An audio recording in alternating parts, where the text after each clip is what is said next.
Hi guys, mamamalingki pala tayo dito ngayon sa Freshco at meron lang akong 4 na items na bibilhin dito guys. Kaya isang bag lang po ang aking bitbit ngayon. Galing po ako sa paghatid ng aking anak sa school. Kaya naisipan ko na rin ang dumiretso na dito kasi bukas naman ng maaga dito ang Freshco. Lagi silang maaga guys kaya okay lang yan. So nandito na nga pala tayo guys na medyo makakulimlim ngayon kasi maulan-ulan ang ating weather dito ngayon sa London, Ontario, Canada. So mga bandang 8 o'clock pa ito ng umaga kaya naman ay parang super early talaga tayo dito. Giman guys kasi mas maganda nga na early, walang masyado pang tao. So ayan, naghahanap ako dito. Isa sa mga listahan ko ay ang olive oil, yung lemon, kosher salt at ang ano pa ba yung isang fries yata yun. Fries at hindi pala fries, eggs. So yun yung 4 na kukunin ko. Titingnan natin guys kung ano ang makikita natin dito kasi sometimes kasi meron silang mga sales. Ayan, hindi sales ang ating mga foods ngayon. Ang mangga, hindi rin siya sales. So, dito tayo ngayon guys sa bananas. Ayan, meron din bananas ngayon. So, ang kinakuha ko sa bananas, yung hindi pa siya masyadong ripe kasi hindi naman maubos agad yan. 3 lang kami. At saka hindi masyadong kumakain ng bananas ang aking anak. So, minsan ako at kumakain siya pero hindi araw-araw. So, yun lang, isang ano lang.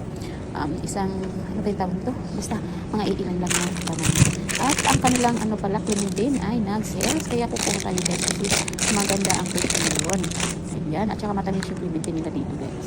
So hanap tayo ng lemon kasi nga kailangan ko ang lemon. Ayan. Ay, ito pala guys. Nakita ko yung corned beef. Nagtanong ako sa salesman. Sabi niya daw. Nag-sales daw. 2.99. So, kumuha lang ako ng 2 corned beef kasi gusto ko siya matry. Tapos kung masarap naman siya, hindi dagdagan natin ay marami naman dyan. So, tingnan natin kung ano ang mga naka-sales dito. So, naghahanap kasi ako ng chicken nuggets pero yung chicken nuggets nila ay hindi siya yung gusto-gusto ng anak ko. Alam mo naman yung mga bata guys, kung hindi nila gusto, hindi talaga nila kakainin kaya hindi ka talaga bumabalik sa mga gusto-gusto nila. Ayan. So, maghahanap din pala ako ng yung noodles kasi minsan kasi din gusto niya yun pang ano lang yung pag napagod na siya sa mga pagkain sa bahay gusto niya mag noodles. Kumuha na rin ako ng Johnsonville breakfast sausage kasi gusto namin ito ng pamilya ko kaya ayan meron tayong sausage na kinuha, diba? So titingnan natin dito sa coffee section guys or sa mga drinks kasi favorite ng asawa ko yung Mr. Brown Coffee Cappuccino. Kapag sila, nagsisira sila, talagang inuubos namin. Parang hakot award talaga yung ginagawa ng asawa ko. Kasi gusto niya. Tsaka hindi siya laging hindi siya mabinta sa iba. So feeling namin, parang kami lang yata ng asawa ko or baka meron ding iba. Pero madalas kasi, pag naka-display yan, talagang ubos agad namin. Pasensya na.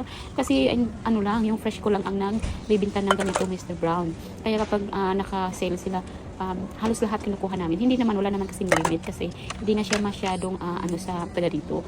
Kami lang yata, tsaka basta parang feeling ko kami lang laging nakakaubos ng Mr. Brown, lalo na kapag mag-sell.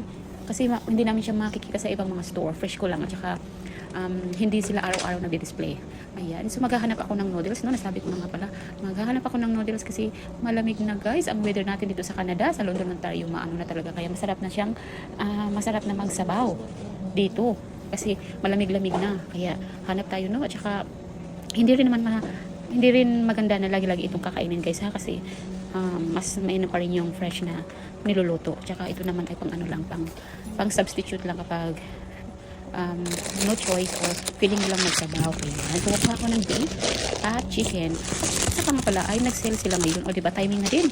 So yun na. So wala ito sa listahan guys. Pero alam mo kasi kapag maraming mga naka-sales, take a chance na. Kasi babalik yan sa regular price. Medyo mahal na siya guys. Kaya ganun talaga pag magsa-shopping, diba?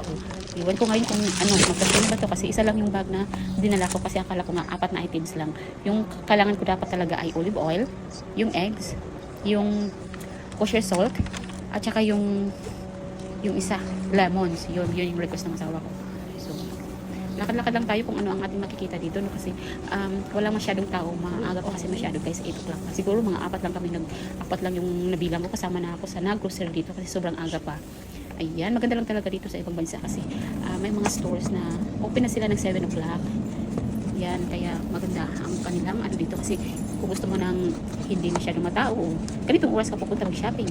So, ayan, bibili na pala ako ng eggs. Ayan, nakuha na akong eggs guys. Tapos, naisipan ko, parang kulang kasi nasa school na yung anak ko. Mahilig pa naman yung magluto ng scrambled eggs. So, dadagdagan natin guys. Dadagdagan natin ng isa pa kasi eggs is good for protein naman. Kaya, ayan. Tsaka masarap din siya lagyan isalin sa ano, tawag ito. Masarap din siya ano guys, sa chicken noodles or yung ano natin, yung beef noodles, di ba? Masarap yung eggs ihalo sa sabaw. Yan guys. So, basta mag-ano lang tayo. Ganito talaga pag shopping, marami kang makikita mga nakasales. Kaya wala sa budget sometimes. Pero pag pagkain naman, why not? Coconut, di ba? Yung kinakain din naman. Kaya, okay lang yan basta pagkain. Go lang ng go. Basta, hindi lang din, hindi lang. Basta maisa pa lang. So, ayun na pala ito. Meron na nga kaming air fryer. So, mabinta sa bahay ang fridge pans. Lalo na yung anak ko kapag nandito sa bahay. Nagluluto yan. At saka, hahanap na rin ako ng ano, yung mix of carrots and green peas na nasa package siya kasi mahilig din kami mga fries. Mga garlic fried rice.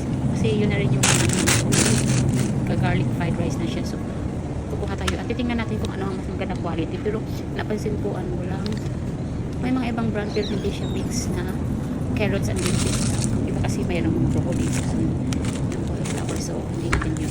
Siguro yung may carrots and green peas. So, yun, may nakita na pala ako. Okay, so, ayun na tayo. At dito banda, parang piling ko mayroong ano, pero ibang ano pala siya. Halal pala yun siya. So, hindi natin yung kukunin. Ayan, so, punta na tayo at magbabayad na tayo guys. Ang dami ko lang nakuha. Pero, sana magkasya sa akin bag, no? Kasi, nadala ko ng bag. Pero kung hindi naman kasi bibili tayo kasi ilan sa mga dito pang grocery. Parang all finish na yata ako. Ay, nakalimutan ko nga pala kunin or hanapin kanina ang olive oil. So, ayan po yung ating olive oil. Ano talaga tayo sa olive oil kasi yun ang lagi natin ginagamit sa kusina sa pagluluto. Maliban sa butter, yung asawa ko is gusto niya yung olive oil. Minsan, depende rin sa mga depende rin sa recipes na lulutuin niya. Meron kaming vegetables oil, meron kaming yung canola oil, meron kaming sesame oil, basta marami siya. Ako kapag ako yung nagluluto, basta kung may butter or may oil, okay na yun sa akin. Pero iba kasi sila guys, yung asawa ko talaga maano yun sa pagluluto. Sobrang hilig yun sa pagluluto, kaya gusto niya ang mga ingredients ay yun ang talagang nasa recipes na susundin niya, kaya ganun siya. Ayan, nakita ko na pala itong guys, yung salt, pero hindi yata ito. Gusto ko sana ganito yung nasa container lang, pero hindi ito yung pinapahanap ng asawa ko. Gusto niya yung nasa box. Kaya isasauli natin yan guys. At nakita ko na yung kosher salt na nasa box. Ito lang sila guys. Ayan.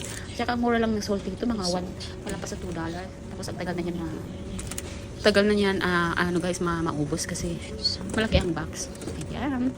So, nakita na natin lahat at tayo ay tapos na, diba? Sabi ko, 4 items lang. Ilan na ang nasuksok ko sa aking basket. Ang bigat na ng aking basket, guys. Kaya, ang gagawin ko dito ay i-slide ko na lang sa floor kasi hindi ko na siya nagpapit at saka na ako baka biglang babagsak pa. Kaya, papunta na tayo at magbabayad na tayo sa cashier nang tayo ay makauwi na, guys. Ayan. At nakalimutan ko pala yung lemon, no? So, bumalik naman ako pero hindi ko na binitbit yung aking basket. Iniwan ko na lang siya sa may cashier kasi mabilis lang naman itong yung lemon na lang yung nakalimutan ko. Kaya, hindi ko na siya binitbit guys kasi mabigat ng alin at saka natatakot ako na baka mabagsak. At saka, oh my gosh, mayroon tayong olive oil doon kaya hindi na. Ayan ang aking lemon. So, kumuha lang ako ng 3 malalaking lemon. Magbabayad na tayo guys. Ayan, thank you so much talaga sa mga bye sa aking video na iba ay walang kabuluhan pero talagang sumusuporta kayo guys. So ayan, nandito na ako sa may cashier at magbabayad na tayo guys. At saka siya nga pala na hindi nagkasya yung aking isang bag kaya si ma'am cashier binigyan niya ako ng isang free lang na bag. Ayan, nagkaroon ako ng 2 bag sa sasakyan. So tapos na tayo. Thank you so much guys sa panonood. Maraming salamat. Uwi na tayo guys, no? At may pasok pa tayo mamaya. Thanks, bye.